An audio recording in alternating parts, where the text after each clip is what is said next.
पूर्ण प्रश्न है और हमारे पेपर में भी उस टाइम भी आया था। और आप देख सकते हैं ये जितना भी हम प्रश्न आपको बता रहे हैं आपके ही हिस्ट्री के बुक से सब लिया गया है। वन लाइनर क्वेश्चन जो कि मैंने खुद हर एक लाइन को पढ़ पढ़ के अच्छे से पूरा नोट्स बनाया हूँ, वही आपको दे रहा हूँ।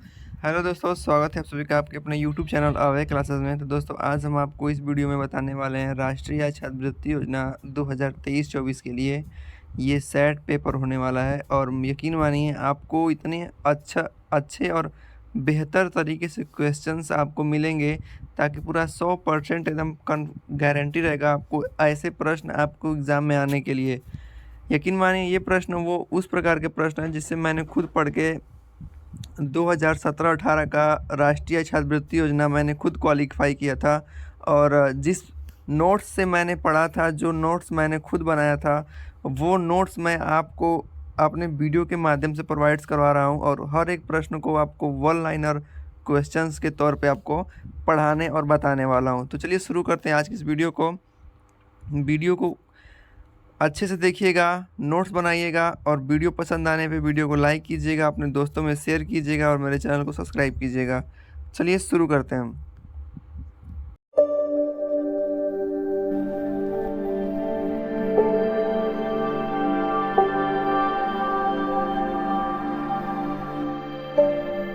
पहला प्रश्न है कि मोहम्मद साहब का जन्म कब और कहाँ हुआ था।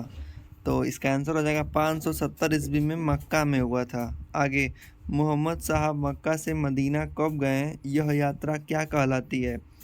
तो यह यात्रा हजरत की यात्रा कहलाती है और 622 ईस्वी में गए थे। आगे देखते हैं कि इस्लाम धर्म किस देश से आरंभ हुआ। तो इस्लाम धर्म अरब देश से आरंभ हुआ। इसके संस्थापक कौन है, मोहम्मद साहब को माना जाता है। शुरू आगे देखते हैं कि ख्वाजा मोइनुद्दीन चिश्ती का दरगाह कहाँ है। तो अजमेर में है। आगे, बाबा फरीद संत कहाँ के थे। तो पंजाब के संत थे। आगे देखते हैं निज़ामुद्दीन औलिया का दरगाह कहाँ है, दिल्ली में। ध्यान दीजिएगा, एक ठो आएगा ख्वाजा मोइनुद्दीन चिश्ती तो अजमेर, और निज़ामुद्दीन औलिया आएगा तो दिल्ली कीजिएगा। आगे, 11वीं शताब्दी में भारत में कितने राज्य थे, कितने रहेगा तो 100 राज्य थे। आगे, 11वीं शताब्दी को किस युग से के नाम से जाना जाता है। तो 11वीं शताब्दी को हम लोग राजपूत युग के नाम से जानते हैं। हमारा नेक्स्ट प्रश्न है कि प्राचीन काल में गजनवी किस देश को कहा जाता था, अफगानिस्तान को। नेक्स्ट, महमूद गजनवी का भारत में क्या उद्देश्य था, सबसे महत्वपूर्ण प्रश्न है और हमारे पेपर में भी उस टाइम भी आया था। और आप देख सकते हैं ये जितना भी हम प्रश्न आपको बता रहे हैं आपके ही हिस्ट्री के बुक से सब लिया गया है। वन लाइनर क्वेश्चन जो कि मैंने खुद हर एक लाइन को पढ़ पढ़ के अच्छे से पूरा नोट्स बनाया हूँ, वही आपको दे रहा हूँ। आप मिलाइएगा अपने हिस्ट्री के बुक से, ये सब आपको उसमें मिल जाएगा। और जो पेपर कक्षा 8 के बच्चों को देना होता है तो 8 से नीचे के ही बुक से पूछा जाता है। और मैं ये काम किया हूँ कि सभी किताबों से हिस्ट्री का और जियोग्राफी का सबका लेके मैंने वन लाइनर क्वेश्चन तैयार कर लिया है और वही सब उसमें पूछा जाता है। तो महमूद गजनवी का भारत में क्या उद्देश्य था, धन लूटने का। क्या, धन लूटने का। देखिए मैंने यहाँ पे धान लिख दिया, लेकिन क्या यहाँ पे क्या होना चाहिए, धन लूटने का उसका उद्देश्य था। यहाँ पे धन लूटने का उसका उद्देश्य था। आगे देखते हैं। चलिए अब अपना नेक्स्ट प्रश्न यानी 11वां नंबर का प्रश्न देखते हैं कि महमूद गजनवी 1000 से 1025 तक कितने बार सोमनाथ मंदिर पर आक्रमण किया। आंसर हो जाएगा 17 बार। 17 बार उसने सोमनाथ मंदिर जो गुजरात में पड़ता है, आप उसका चित्र देख सकते हैं, उसने 17 बार इस पर धन लूटने के उद्देश्य से आक्रमण किया था। आगे हमारा प्रश्न है कि महमूद गजनवी के समय कौन सा विद्वान भारत आया। तो उसका नाम था अल बरूनी। नेक्स्ट, गुजरात में इस वक्त का शासन कौन था और वह कौन सा राजा था। मतलब जब गजनवी आया था तो उस समय गुजरात का शासन कौन चला रहा था, भीम। और भीम किस वंश का था, चालुक्य वंश का।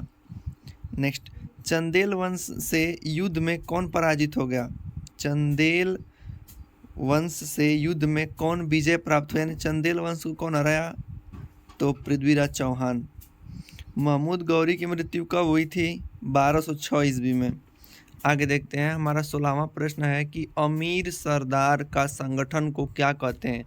जो 40 सरदारों का अमीर बना था, अमीर सरदार का संगठन, उसे हम 40 गुलामों का संगठन कहते हैं। आगे बहुत अच्छा प्रश्न पूछेगा आपसे कि उलेमा क्या कहलाते हैं? क्या उलेमा क्या कहलाते हैं? अब ध्यान दीजिएगा, पूछेगा आपसे कि उलेमा किसे कहते हैं, तो उलेमा किससे संबंध रखते थे? तो उलेमा जो थे धार्मिक वर्गों से संबंधित रखते हैं। उलेमा धार्मिक वर्गों से संबंधित रखते हैं, ध्यान दीजिएगा। आगे, कुव्वत उल इस्लाम मस्जिद किसने बनवाया? कौन? कुव्वत उल इस्लाम मस्जिद, तो यह दिल्ली में है और किसने इसको बनवाया है? कुतुबुद्दीन ऐबक, कुतुबुद्दीन ऐबक। आगे, 2.5 दिन का झोपड़ा कहाँ है, इसे किसने बनवाया है? तो 2.5 दिन का झोपड़ा दिल्ली में है, उसे लाख बख्श ने बनवाया। किसने? लाख बख्श। अब आप कंफ्यूजन हो जाएंगे कि लाख बख्श का है कि कुतुबुद्दीन, तो देखिए लाख बख्श और कुतुबुद्दीन दोनों एक ही है। लाख बख्श और कुतुबुद्दीन दोनों एक ही का नाम है। कुतुबुद्दीन का नाम ही लाख बख्श है क्योंकि वह लाखों का दान करता था। हम जो भी बात बोल रहे हैं उसको ध्यान से देखिएगा और समझने का प्रयास कीजिएगा। आगे, उत्तर भारत में गुलाम वंश का वास्तविक संस्थापन कौन था? वास्तविक संस्थापक हम लोग इल्तुतमिश को मानते हैं। किसको? इल्तुतमिश को। लेकिन अगर पूछ देगा, वास्तविक नहीं पूछेगा, आपसे केवल पूछेगा कि गुलाम वंश का स्थापना किसने किया था, तो आप उसका सही जवाब देंगे कुतुबुद्दीन ऐबक। क्या देंगे? कुतुबुद्दीन ऐबक। लेकिन जब आपसे पूछ देगा कि बताइए उसका वास्तविक संस्थापक कौन था, तो वास्तविक संस्थापक पूछेगा तो आप इल्तुतमिश लगाएंगे। चलिए शुरू करते हैं अपना आगे का प्रश्न। तो हमारा अगला प्रश्न जिसमें दिया गया है कि चांदी का टका और सिक्का किसने चलवाया था? सबसे पहले जो चांदी का सिक्का चलवाया जिसका नाम टका था, यह इल्तुतमिश ने चलवाया। किसने? इल्तुतमिश ने। आगे देखते हैं, इल्तुतमिश द्वारा बनाया गया तांबा का सिक्का जो था उसका क्या नाम था? तो उसका नाम जीतल था। प्रश्न पूछता है कि चांदी का टका और तांबे का जीतल सिक्का किसने चलवाया? तो आप ध्यान दीजिएगा, कौन चलवाया था? इल्तुतमिश ने। आगे, यकीन मानिए यदि आपको ये सेशन पसंद आ रहा होगा तो वीडियो को लाइक करने में कोई कंजूसी मत कीजिएगा, क्योंकि ये जो पीडीएफ बना है आपको काफ़ी मेहनत और रिसर्च के बाद बना है कि यहाँ ऐसे ही प्रश्न आपके हूबहू परीक्षा में आते हैं। तो आपको लग रहा कि इसके पीछे मेहनत किया गया है, आपको समझाने में कोई दिक्कत नहीं है, पढ़ने में कोई दिक्कत नहीं है, तो आप ज़्यादा से ज़्यादा चैनल को दूसरों लोगों पे शेयर कीजिए और चैनल को सब्सक्राइब भी कीजिए, वीडियो को लाइक भी कीजिएगा। चलिए पढ़ना शुरू करते हैं। रज़िया सुल्तान के बारे में जानते हैं। रज़िया सुल्तान कौन थी? तो यही इल्तुतमिश की बेटी थी। इल्तुतमिश कौन था? जो कुतुबुद्दीन ऐबक का दामाद था, जो जिसको वास्तविक संस्थापक माना जाता है गुलाम वंश का। आगे, रज़िया सुल्तान कितने वर्षों तक शासन किया था? तो रज़िया सुल्तान आपको बता दें 3 वर्ष 8 माह तक किसने शासन किया था? लगभग 4 वर्ष मान लेते हैं हम लोग। आगे देखते हैं कि रज़िया सुल्तान को किसने उसको शासन से उतरने के बाद कौन शासन किया? यहाँ पे गलत टाइपिंग हो गया है। रज़िया सुल्तान के शासन से ही रहेगा। उतरने के बाद शासक कौन बना? तो नसीरुद्दीन महमूद बना। कौन? नसीरुद्दीन महमूद। आगे देखते हैं, नसीरुद्दीन महमूद के बाद हमारा प्रश्न है कि रज़िया सुल्तान के, देखिए यहाँ पे शासन रहेगा, रज़िया सुल्तान के शासन से उतरने के बाद शासक कौन बना? तो उसका सही आंसर हो जाएगा नसीरुद्दीन महमूद बना। नसीरुद्दीन महमूद। और नसीरुद्दीन महमूद के बाद शासन कौन बना किया? तो बलबन ने किया था। किसने? बलबन ने किया था। आगे देखते हैं, मंगोल आक्रमणकारी का नेतृत्व करता कौन था? यहाँ पे करता रहेगा, मतलब मंगोल आक्रमणकारी का नेतृत्व करता कौन था? Genghis Khan. काफ़ी इम्पोर्टेंट प्रश्न है, आपको बता दे रहे हैं परीक्षा के दृष्टिकोण से, जो आपको NMMS का जो सेट पेपर आएगा उसके लिए। नहीं जानते होंगे, डिस्क्रिप्शन में लिंक है, जान लीजिएगा कि ये NMMS का पेपर कौन देता है, क्या होता है, इसके थ्रू कैसे आप 12,000 रुपये स्कॉलरशिप ले सकते हैं। आगे देखते हैं प्रश्न कि फारसी शब्द जो फारसी शब्द मुगल है, क्या है? मुगल, कहाँ से आया था? फारसी शब्द मुगल मंगोल से आया था। कहाँ से? मंगोल से आया था। अब ये सब हम 1 मिनट के लिए सब कुछ हम इरेज करते हैं, क्योंकि इस पीडीएफ पे ज़्यादा कुछ एकदम लिखा गया है और आपको अच्छे से समझाते हैं जो भी बचा है प्रश्न। एक झटके में सब साफ हो गया।